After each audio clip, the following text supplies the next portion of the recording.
Good morning, everybody.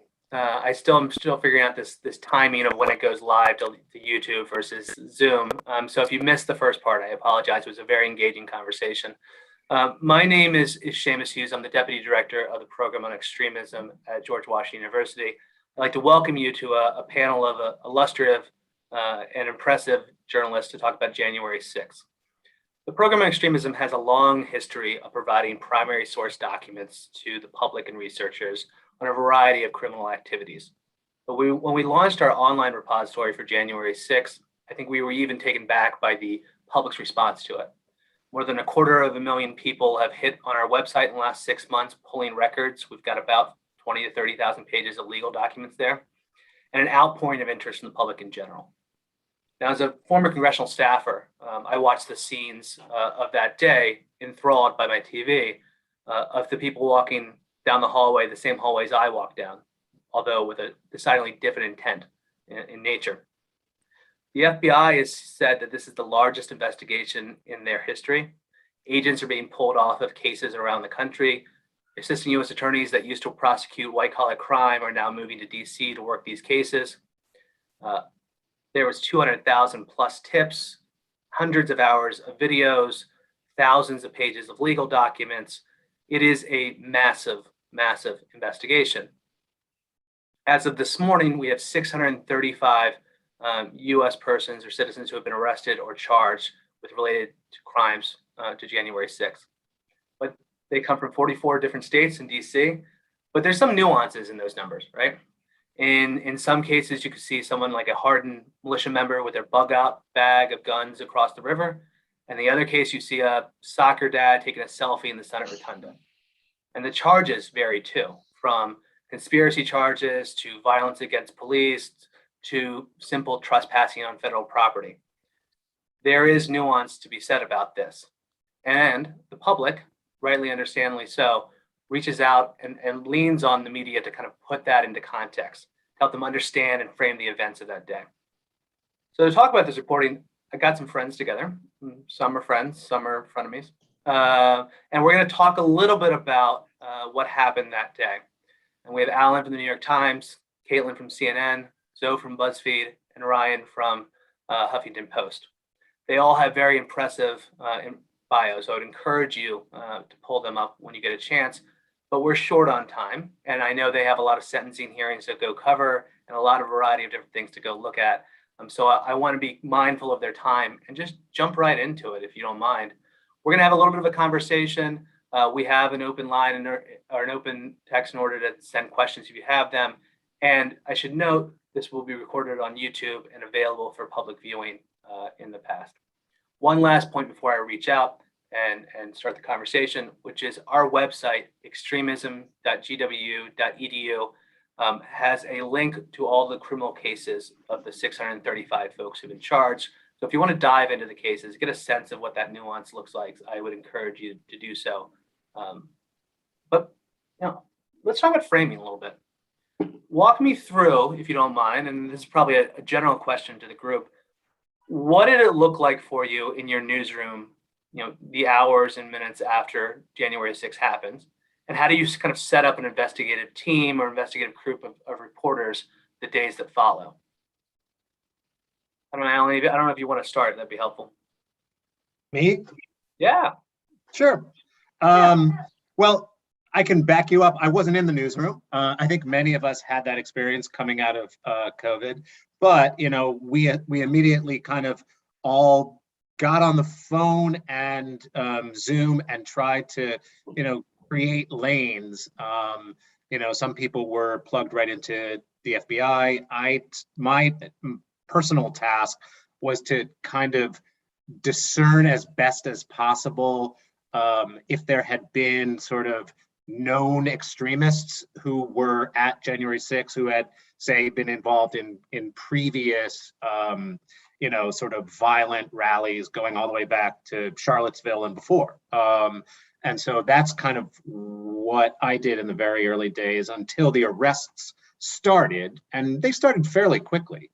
And then it was really a matter of tracking those arrests in, database form and sort of collecting documents and setting up schedules for hearings, as other people, started focusing on individual players and started to kind of cobble together a group portrait of who was there. I don't know if that squares with your guys' experiences.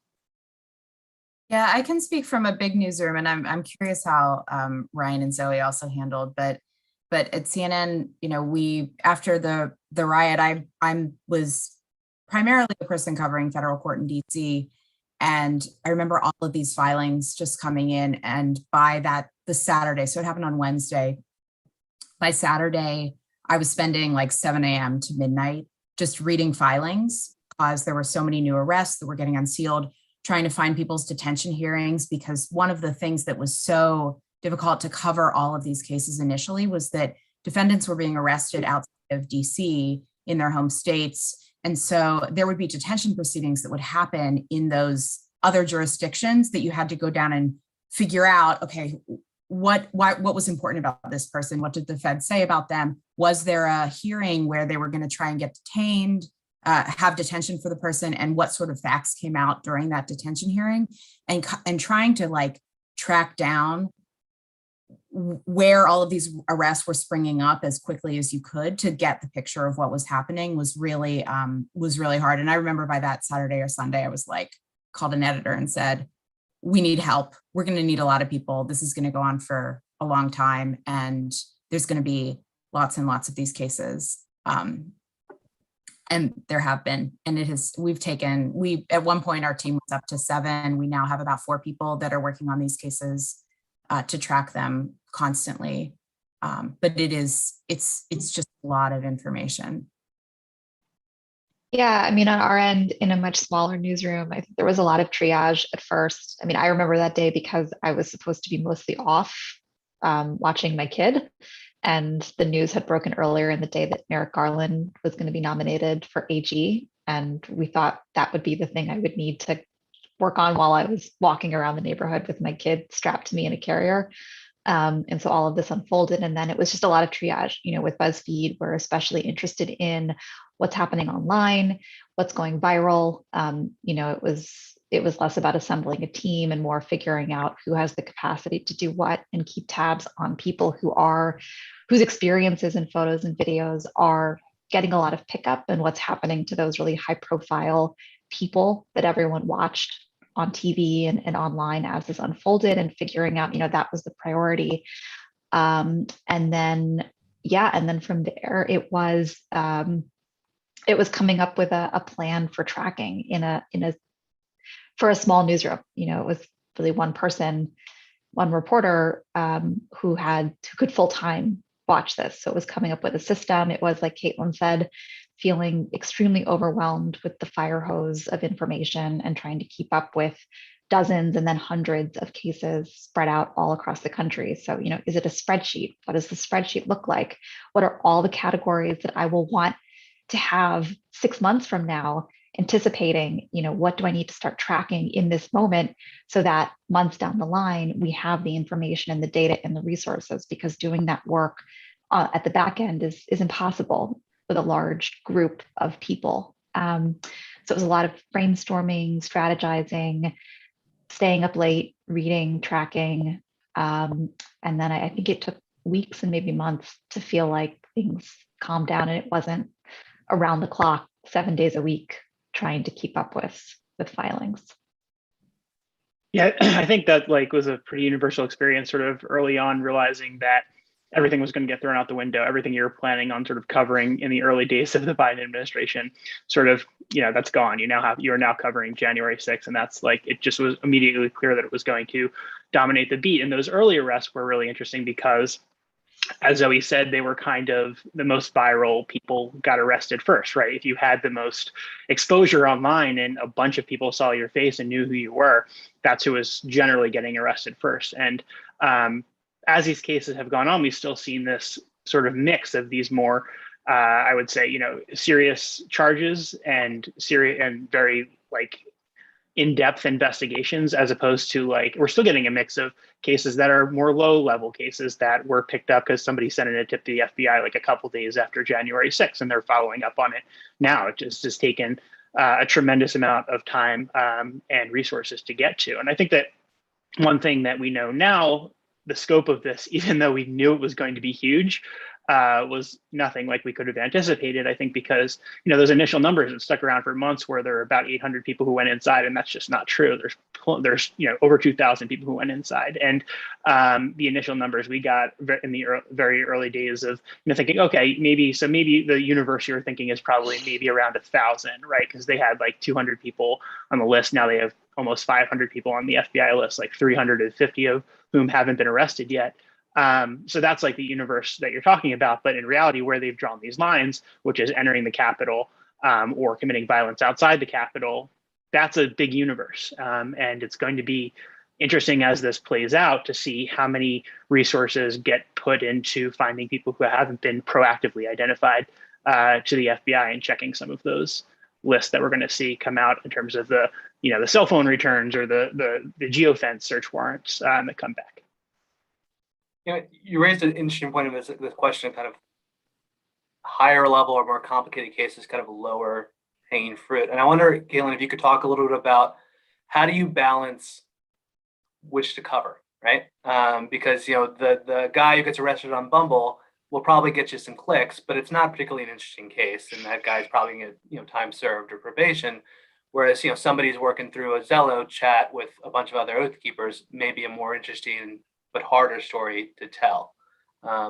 This is an opportunity. You can blame all your editors if you need to, but I was just interested in kind of generally. I think there's actually a lot of value in covering both, because, you know, people do want to know what happened, and we should be looking at like the minutiae of, this is exactly who these people are, this is what they did, this is how these cases are playing out in court. And, you know, for us, we're both like the TV network, which has a very limited amount of space to tell stories in a day, right? And then there's the online side where we have, you know, a really large website, and we do have a lot of readership. And so the stories about the people that, like, the Bumble guy is the one that I also always go to, or the other one is like the woman who took the private plane from Texas. Those stories allow people to sort of get an understanding of who some of these people are, and find an entryway into the January 6th story where they might not be interested in reading like domestic terrorism stories generally, or Justice Department stories generally, or court stories, probably even lower on the list.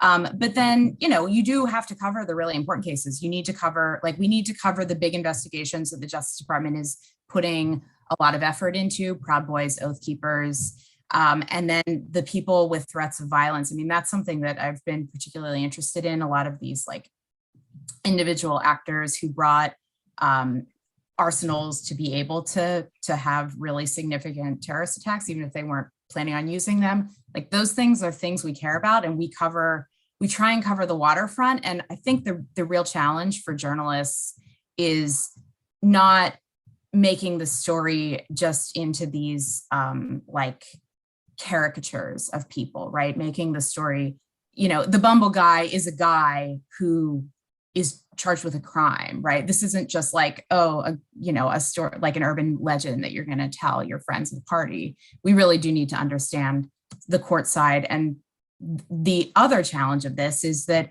once someone's arrested, what do you do then, right? I mean, Ryan has done an excellent job making sure that we're surfacing so many of the like really interesting details from whenever the arrest warrants come in. Sometimes those details don't make it into an indictment. They're not the details that someone pleads to. In one case so far, there was a person who had been accused of going inside the Capitol who ended up not going inside the Capitol. His charges were dropped.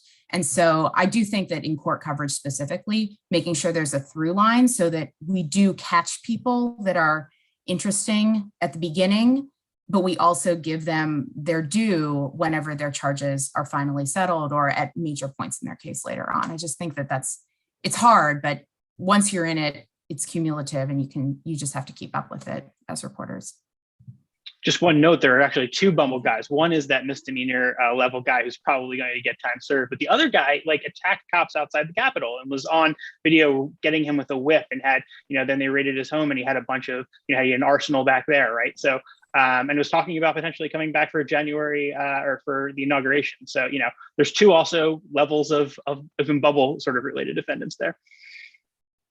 Yeah, and I think building on what Caitlin was saying, I sort of see it as two umbrellas in why we're covering these cases. One is like the law enforcement, justice, accountability, consequences story. But the other is, all these people are interesting because their insight into, the motivations, the political influence, there's a political story in understanding why individuals from all walks of life all around the country came to DC, what motivated them, who they were listening to.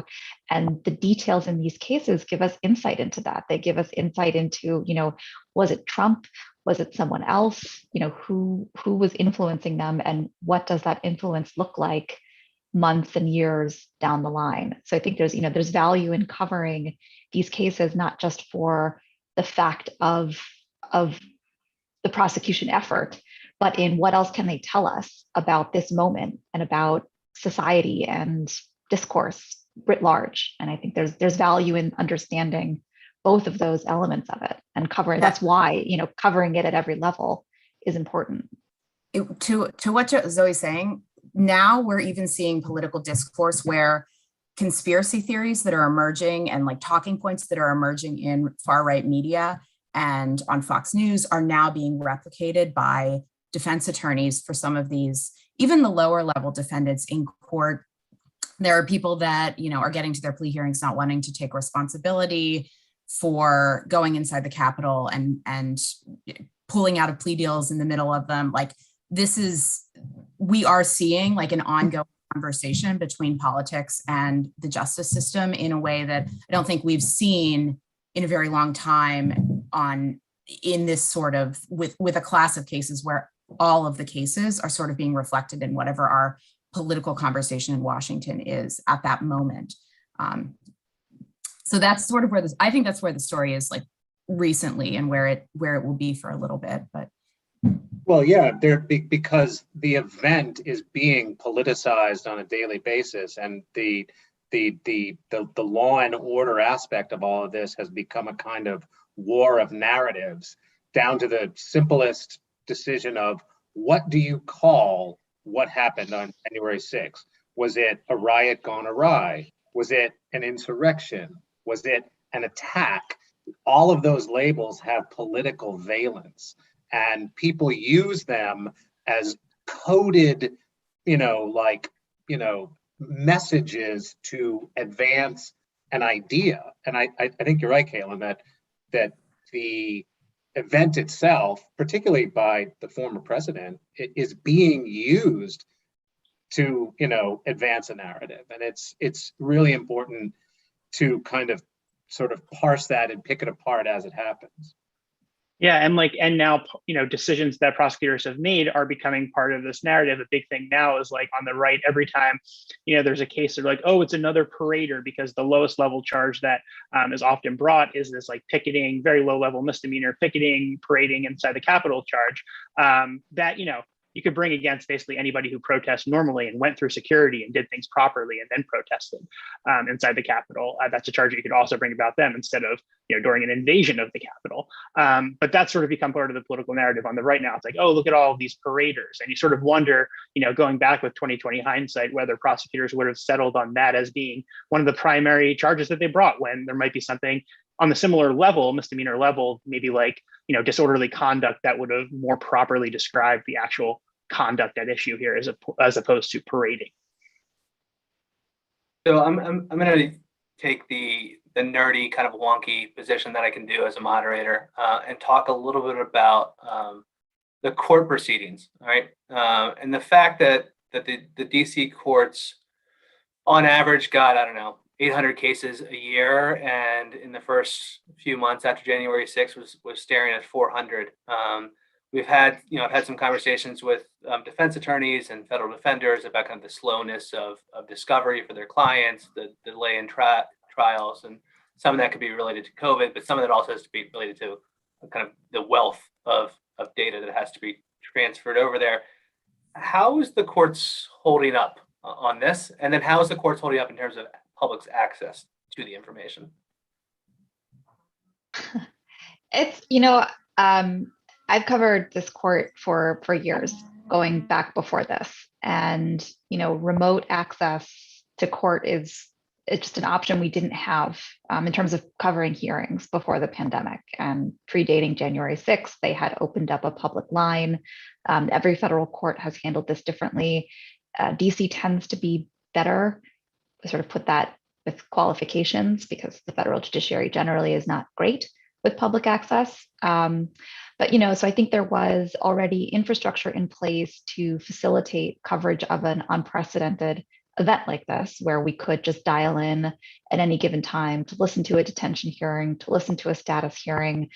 I think, as we talked about earlier, the fact that a lot of these initial arrests were happening in other courts complicated that. Not every district permitted that kind of access, which complicated the efforts of folks who weren't in Idaho or Iowa, couldn't fly around the country to cover a detention hearing. I think the court initially was a bit overwhelmed with the public interest. There was never, to my understanding, a conversation about bringing in, more judges to assist. I know that they've tapped every senior judge to handle cases and take a full docket of January 6th cases. And, we know that they've brought in, prosecutors from other districts are handling cases and being brought in to handle certain prosecutions. We know that the federal defender office has been overwhelmed, but we haven't seen anything shut down. It's been delay. It's one of the big complications right now is, they have this massive universe of evidence that is common to everyone who participated. And then the obligation is to turn over everything and then what is specific to a defendant. And that's what we've seen is the big delay right now is how they parse that out and get that to the defense. But I would say generally, the court was overwhelmed. I think they've gotten a better handle on the situation. Public access has been better, has been okay, could be better.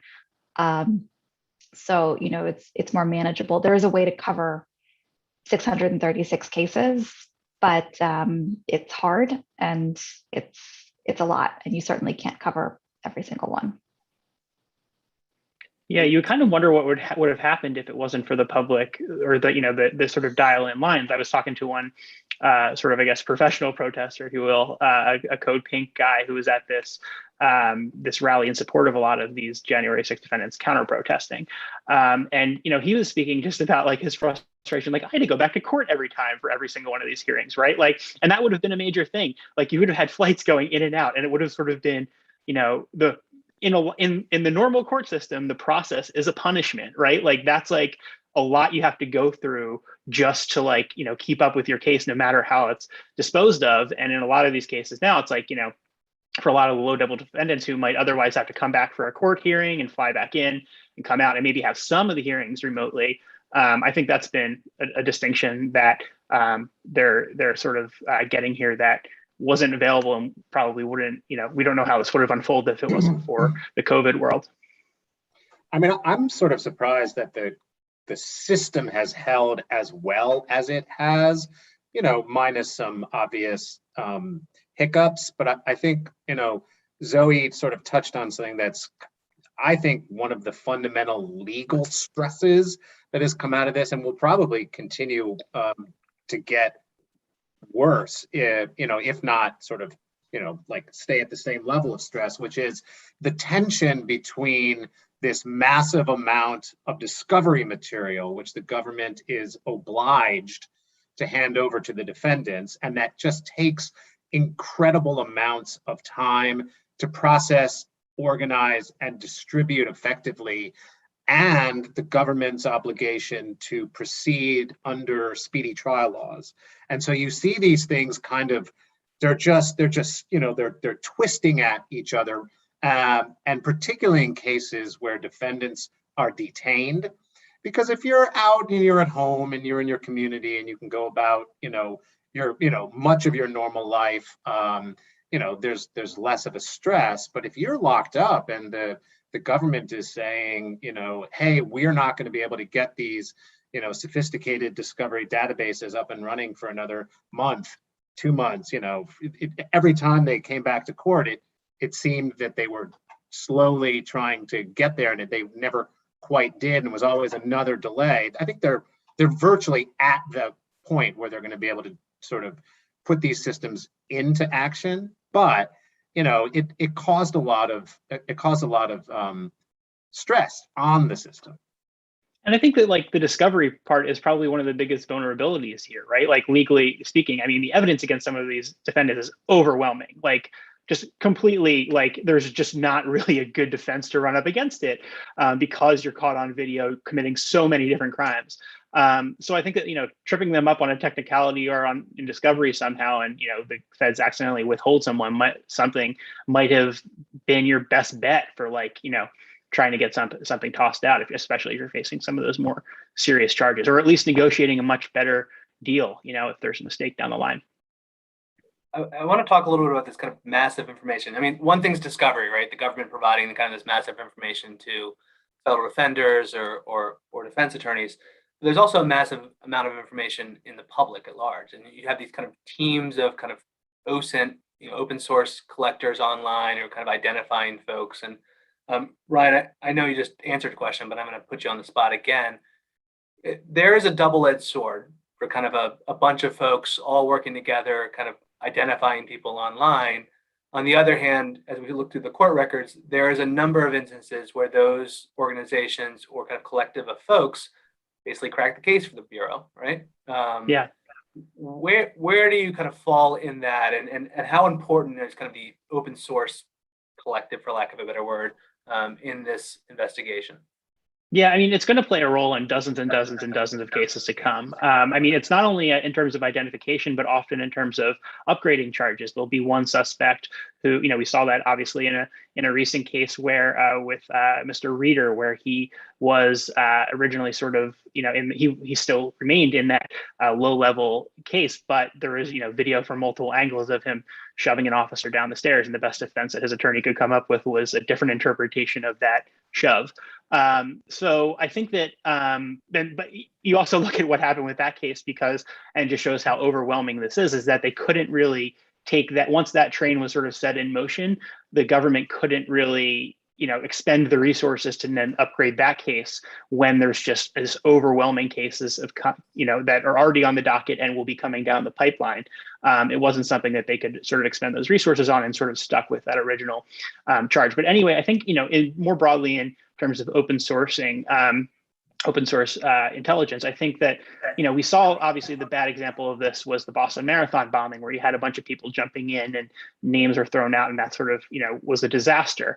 In this space, I think that there were some mistakes in the beginning, but as this has sort of gone on, I think that the people especially who have stuck with it have become very good at making sure they're like locked down. Like when these things are sent into the feds, like they've essentially ghost written a lot of these FBI affidavits in the end, where even if they're not cited directly, you'll be like, oh, here's this open source information, here's this open source information, here's this open source information. And what's, the reason that the feds don't really have to come up and say, hey, this was, put together by this group, is because it's all public information. It's not some secret information. They're just pointing them in the right direction. And saying, here's this image and here's where you can publicly see it online. And because it's in the public sphere, it's easier for the feds to sort of just ghostwrite that, or have that ghostwritten for them. I think that it's going to play a major role going forward. I think that the facial recognition stuff, this is going to be the biggest challenge. This is going to be the biggest facial recognition test case, I suppose. And that there's a lot of troubling ways that, facial recognition can go down. But on the other hand, there's a case here that, would have been helped by facial recognition, where the feds raided that home in Alaska of a woman who sort of looks similar to the actual woman who, entered Pelosi's office. And if a facial recognition check could have cleared that up, they could have, the Bureau could have saved themselves some embarrassment, and we could have prevented, a woman from having her home raided because she was on the property of the Capitol, but not, as far as we know, actually inside of the Capitol. Yeah, it does seem like there's a reticence by the government to, as to the extent that they are getting the tips via facial recognition, that they are not willing to rely on that as a major source of confirmation, right? So we'll see, and it's interesting to see they've increasingly, I think, given credit to these online sleuths in a way, sort of by name, that we didn't see initially. But they're doing in-person stakeouts. They're going to airports and waiting for people whose names they know are about to get on a plane. There was a case recently where they were matching someone's shoes based on what they had seen them photographed wearing and the shoes they were wearing that day.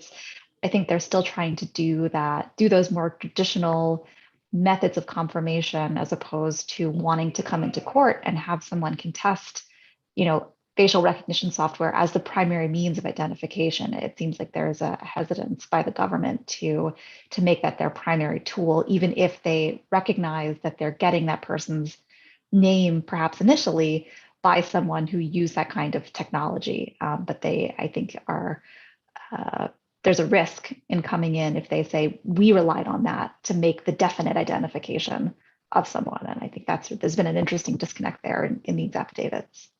Yeah, and I think that outsourcing has been helpful too. Like, the public can do the facial recognition, and because of that, it makes it a lot easier for the FBI. They don't have to say, here's the exact tool that we used for this. They can it looks like a clean tip coming into them that they can just pop off and say, yep, okay, we got a tip from the public that this was them, and then we looked into it, even though the origin of that could have been in facial recognition on the sleuth side. But this is just arrest, though, right? Like, they have to, theoretically, they're going to have to buttress whatever evidence they're getting from the open source side with whatever other investigative information they're getting. And like, we're not anywhere near the point of going to trial with any defendant yet. But when we do get to the point where the defendants are going to trial, discovery theoretically will be complete for the most part for a lot of these defendants, because they are doing this like bulk discovery process. And at trial, that's whenever we as like reporters are going to be able to see, okay, what else did they actually get besides just the person's social media feeds, the open source video, and then maybe some CCTV footage or some police body cam footage that came out during like previous proceedings in court, because we are seeing a lot of the body cam footage released now. But like at trial, will there be like a massive amount of additional evidence that we're seeing, or are these things going to go to trial based on what they have now with like the facial recognition stuff that they're using to identify people and make arrests? I'm not sure exactly where we are in that whole process. I can't tell right now if it does seem like they are putting more into the affidavits to make arrests, because initially they were just like getting a couple things together to pick someone up just to get them off the street, make the arrest. And then judges have really called out a couple of the cases where prosecutors didn't really have a lot of information in order to bring the full set of charges, and then dragged out the period it took them to get to the indictment. Now I think we're in like a little bit of a different situation where they are having more information, but it's an ongoing investigation, right? Like, this investigation could go on for theoretically 5 years forward from January 6th. That's how long the statute of limitations is. So if they're going to keep investigating, are we going to be, seeing more and more and more data and video and information that they're going to find for these trials? Or are they just like going to grapple through all of the things that are already online and use that to prosecute the cases? It's probably just also worth stating the obvious that the way I think of it is, never in the history of humanity has there been a crime that was documented as well as this one while it was happening. That doesn't exist but for this. Crimes take place in general in secrecy. This took place completely in the open, documented by every which way you could imagine, including notably by the defendants themselves. That in itself is a remarkable fact. Zoe and I always think back, Zoe and I were covering in the Trump inauguration sort of trials when there was a bunch of protesters, and that was in Superior Court, but it was, obviously in DC, we have a situation where all cases are basically prosecuted by the U.S. Attorney's Office, federal prosecutors. But in that case, it's just so fascinating to look back on, because you had an argument where wearing a mask was part of the conspiracy. Like you had a mask on, that means you were up to, nefarious activity. And in this situation, there was a mask mandate in place. And the reason people are getting caught is because they didn't like follow, Black Bloc 101, or basically try to take any measures at all to protect their identity. It's like, and then bragged about their crimes online. So it's just sort of the opposite end of the spectrum. And I think that any analysis, there's this whole, I think that any analysis of how prosecutors have approached this has to take into account the Trump inauguration protest, because if you just stack up how those cases were handled versus this, it's really difficult to make the argument that the feds are overreaching here. Just because, in that case, you had people who were out on the street who the feds, in many cases, the feds conceded they did not have any evidence of them actually engaged in property destruction or violence, and were arrested on a public street, as opposed to, in the US Capitol, where everyone by mere presence was committing a crime. And then, but yet those people who were arrested on the street got charged with these severe felonies, whereas people who were, in the halls of Congress illegally are getting, misdemeanor guilty pleas. Which, it raises the larger question, which is, as a extremism analyst or researcher, or whatever the hell you want to call me, right? I'm less interested in the guy taking the selfie in the Senate Rotunda, and I'm much more interested in kind of the organizations, be it kind of the Proud Boys or the 3%ers or things like that. Do we have a sense so far through the kind of the filings and your own reporting, where are we on kind of pre-planned an organization of those groups and their plans of that day versus, say, the selfie takers, right? And I don't know, Zoe or Caitlin may be positioned for that, but anyone can jump in. How much focus is the FBI making on these organizations, and how much kind of pre-planning was it for that day? I think we already are seeing, we're still seeing a lot of emphasis on these cases in that they are large cases. They continue to grow. There's really interesting court fights that are bubbling up in them. One of the Proud Boys defendants recently put out a story that another Proud Boy defendant was being pressured by prosecutors to flip. At this point in time, the Oath Keepers case, if you look at the Proud Boys conspiracy case and the Proud Boys conspiracy cases, because there are several, and the Oath Keepers conspiracy case, which is one large omnibus case, you would probably come to the conclusion pretty quickly that the Oath Keepers case may be farther along, just because they've charged more than a dozen defendants. They have multiple cooperators. And all of that is happening in public.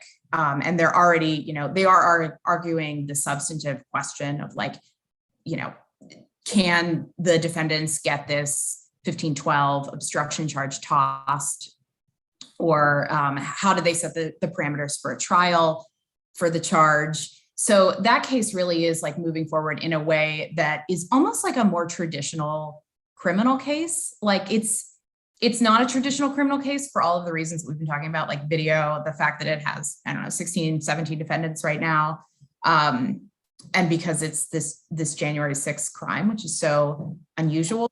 But it still is it's following the beats of a typical large scale prosecution for conspiracy. The Proud Boys case, I don't know where exactly it was standing. And Alan actually has probably more reporting on that at the moment, but with the Proud Boys case, you're seeing a bunch of different cases.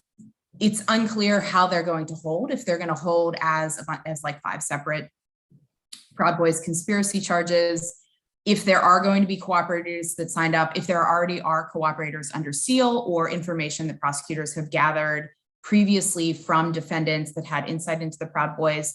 We do know that there have been, cooperators among the Proud Boys with the FBI for some time, even pre-January 6th.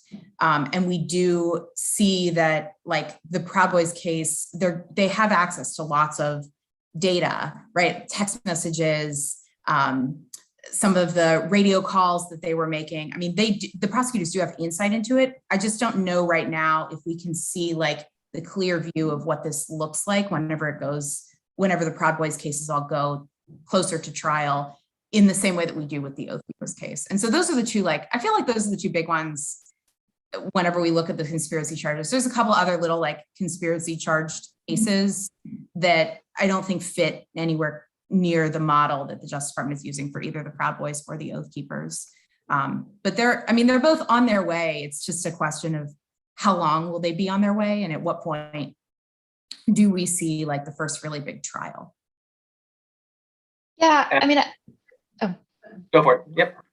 no, I mean, I think one complication in understanding this, and one way that I sort of thought of the totality of these cases as, a round peg trying to fit into a square hole, is that you can also think of it as a mass radicalization event where you had not just the extremist groups that you think of in sort of the traditional way of domestic terrorism or extremism. It was a massive number of people who were largely disconnected from each other, all consuming the same conspiracy theories, the same misinformation, receiving the same instructions on where to go, what to do. A lot of people individually came prepared for violence, even if they weren't coordinating among their neighbor who was also coming. They were all coordinating in a global sense to come for some kind of event that was many understood to be more than just a peaceful protest. They came with flak jackets, they came with goggles, they came with masks.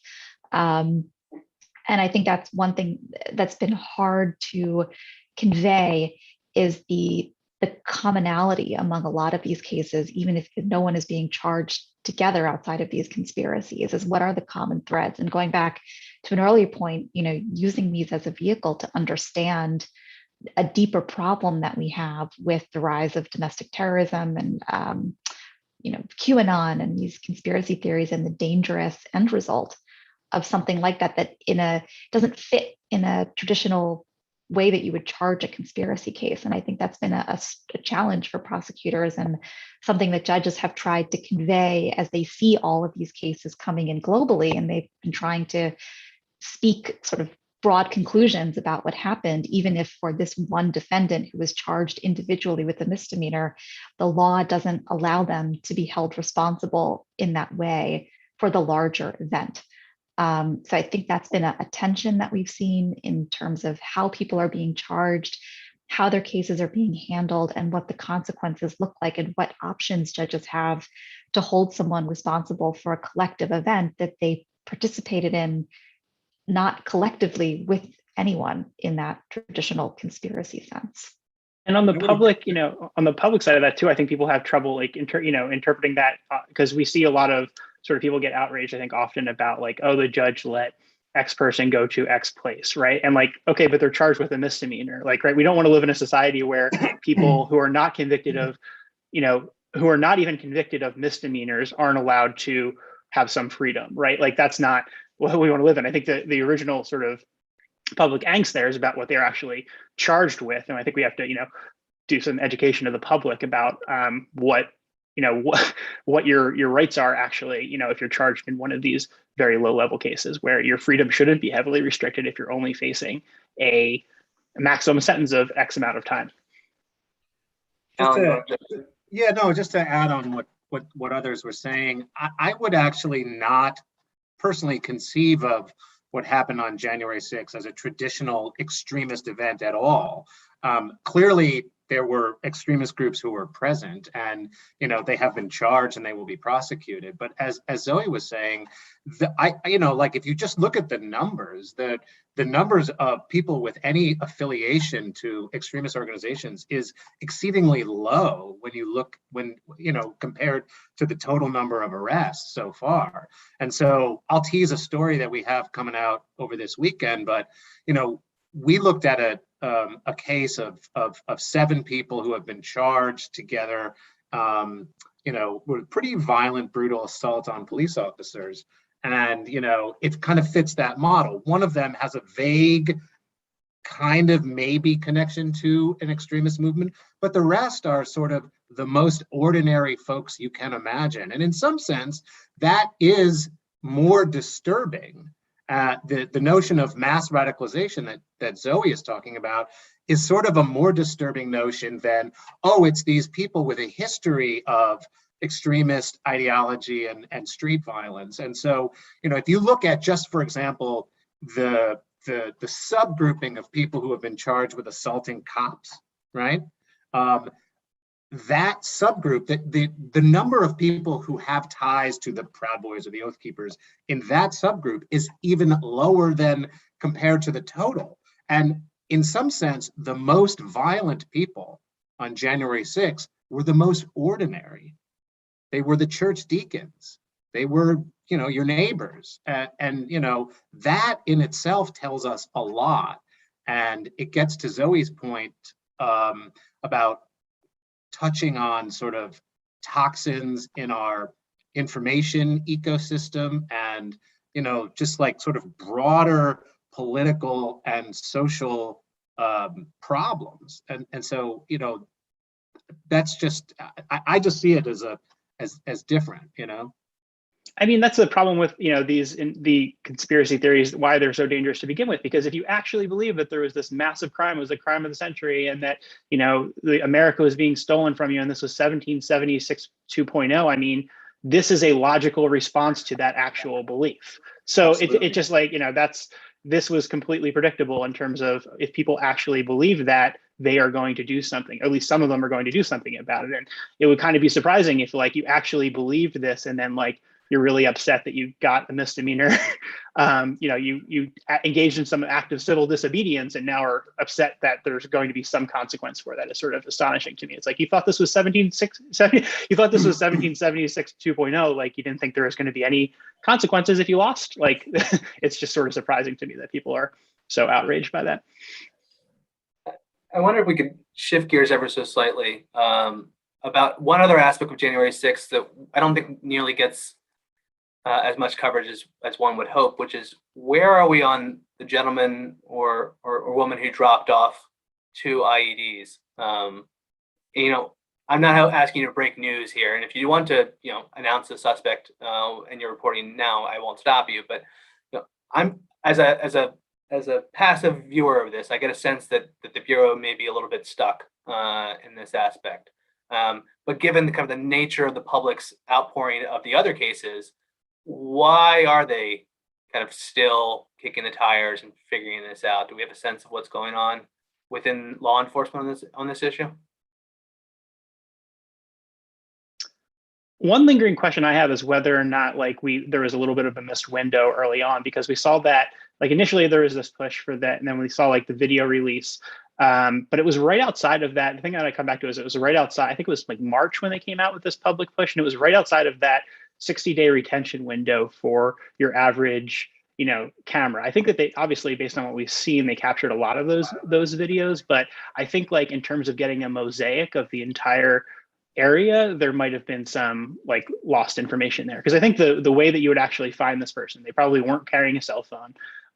You would have to follow them back to some place where they were staying, right? You have to follow them through the streets, and they clearly haven't quite been able to do that. But if they had more of a mosaic and got a bunch of cameras from the area, they might have been able to pin them down to where they actually headed back to and what sort of base they had. If they got them going to a car, if they got them going to some sort of place where they were staying, a hotel, an Airbnb, then you might have had some sort of link. But right now we're basically looking for shoes, and we're hoping that someone, a friend of someone, gets some sort of information and is willing to come forward. But yeah, I think you're right that we're sort of in a stuck spot on that. I think the last release was a video that did show the person's body language a little bit more. And that I can't remember how long ago that was. It was maybe a month or so, maybe 2 months, where they did release more footage, and we're hoping people would be able to identify because of the way the person was sitting on a bench and then walking. But at the same time, one of the things that the Justice Department and the FBI both have done is right after January 6th, the U.S. Attorney in DC at the time, who was a holdover of acting appointee from the Trump administration, was really, really vocal, and he was holding press conferences with the acting director of the DC portion of the FBI, and they were putting up this very they both kind of had this New Yorker vibe, where it was a very we're going to come and get you. We're really tough. Please send us tips. This is the stuff we're looking for. We're going to prosecute everyone. And we really have not seen the Justice Department as vocally visual as that since that, since that guy left from the DC U.S. Attorney's Office. We haven't really seen we do see, Merrick Garland talking about this in some of his speeches on the, but it's not the same sort of investigative forward approach. It's more of this is what we're doing as a department. Here's how much we've accomplished so far. These are the numbers of people we've arrested. And this is how we want to fight, domestic terrorism. That's not the same thing as coming out and sending a message from a policing perspective.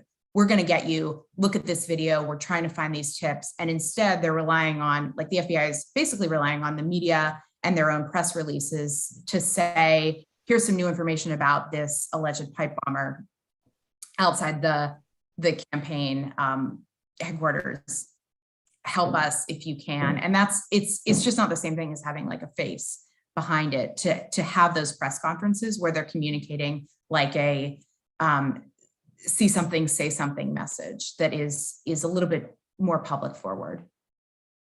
Yeah, I mean, that's another complication of having a massive investigation that's still going while some cases are far along. And, judges yelled at the government early on to say, you can't taint the jury pool here now that you've started the prosecutions by being out in public, talking about the cases. And normally, you have an investigation and then you have charges and they proceed on separate tracks. But because there are these parallel tracks, I think, as Caitlin was saying, it also just complicates how they would normally conduct a public-facing investigatory effort, that there are now limits on what they can say publicly about the investigation because they have to anticipate some future challenge to a conviction. If a defendant comes back and says, well, you tainted everything, you were going out, you were talking about pipe bombs and this and that, affected my rights as a defendant.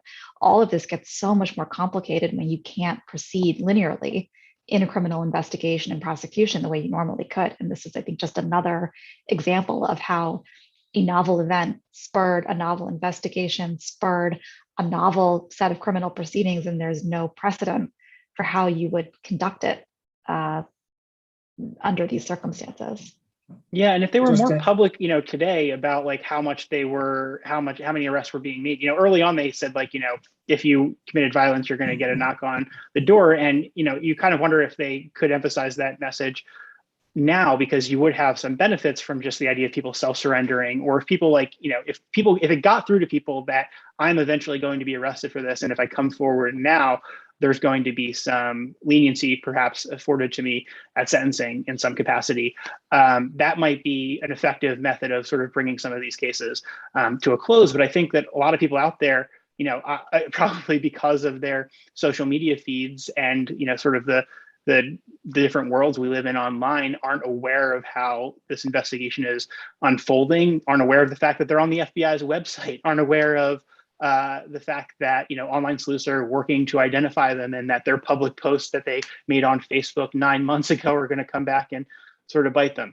I think that could be an effective way of sort of moving sort of these cases through the pipeline, because basically the government has to churn and burn here. They have to get through a lot of these cases in a relatively expedited fashion because there's just so many of them and it's just so overwhelming to the system. Yeah. We're hitting up against time, so I need to ask a few of kind of the viewer questions. And I imagine this is the question that a lot of you have gotten either on social media, Twitter, or viewer emails, which is the risk of over covering the event, right? In particular, a number of email requests have been, there was dozens of reporters on the Justice for January 6th event, and 2 or 3 actual people there. Why aren't you being the media, covering, say, the Molotov cocktails at the Portland courthouse with same kind of fever? So I would want to kind of open up the floor for kind of a response to that, because I imagine we all get that question. I think it's important to kind of address it head on these things. Well, if you're making a direct comparison to what happened in Portland or anything kind of that followed on from the death of George Floyd, I think one answer to that question is, while those while the violence that came out of those protests was serious, and and the Justice Department did take it seriously. There were I think there was like 300 odd arrests that sort of stemmed nationwide from that. I think what's unique about January 6th, as Zoe pointed out, it starts with an unprecedented attack on the democratic process itself. The event homed in on a pillar of how our democracy functions. And for that reason, it deserves special attention. It was a unique event that led to a unique investigation that led to a unique use of investigatory techniques, as Zoe said, and it is still occurring in a highly charged, politicized atmosphere, so that the core of January 6th is still being debated now as a political issue. And so for those reasons alone, it deserves serious and ongoing attention. That's not to say that it takes the place of covering anything that has to do with Portland or other, what we could broadly call left-wing protest. But it's a unique set of facts, and for those that are still being contested daily. So it needs the attention. Yeah, I mean, I agree with absolutely everything Alan just said in terms of understanding the coverage decisions that we've made. I mean, we covered the demonstrations last year, we covered the violence last year, but the bigger questions around January 6th are just different and novel and deeply important. And as far as how we decide to do coverage in a smaller newsroom with limited resources, I think our focus has moved away from trying to cover every case. I think it's looking for what is a case or a hearing that can tell us some bigger story about where we are in the investigation, or some bigger story about the political movement and the political conversation around this. It's looking for trends. It's looking for something that we can tease out. I think understanding that there is a limit to public interest in the day-to-day minutia of 636 cases, and we just don't have the resources for it. I don't think it's a good use of our resources to try and cover it that way. So, I think as we go on in time, it's not a story we're going to let go of, just as we haven't let go of the movement around racial justice that came out of what we saw last summer. It evolves. It's what else can we learn from it? How do we continue to cover it in a way that is accurate and responsible, and that tells people something that they may not already know, and that we think is important for them to know to understand the world around them? Yeah, I also think in terms of the comparison, I think that a few months back, between the comparison between the George Floyd protests in summer of 2020 and the U.S. Capitol attack, I think the FBI director sort of articulated it well a few months ago that there's two major factors here. One, that there's just a readily available federal charge to all of these crimes, as opposed to in Portland or anywhere else, there might be a question of whether this falls into federal jurisdiction or whether it's best handled by local authorities. Everything happening in DC is handled by the U.S. Attorney's Office, and every single person who entered that Capitol building was in the commission of crime, right? It was a low-level crime potentially, but they were committing a crime at that point. And you can't really compare a protest that happens, on the streets where protesting is allowed, to an invasion of the U.S. Capitol, which is, strictly forbidden under clearly defined federal statutes.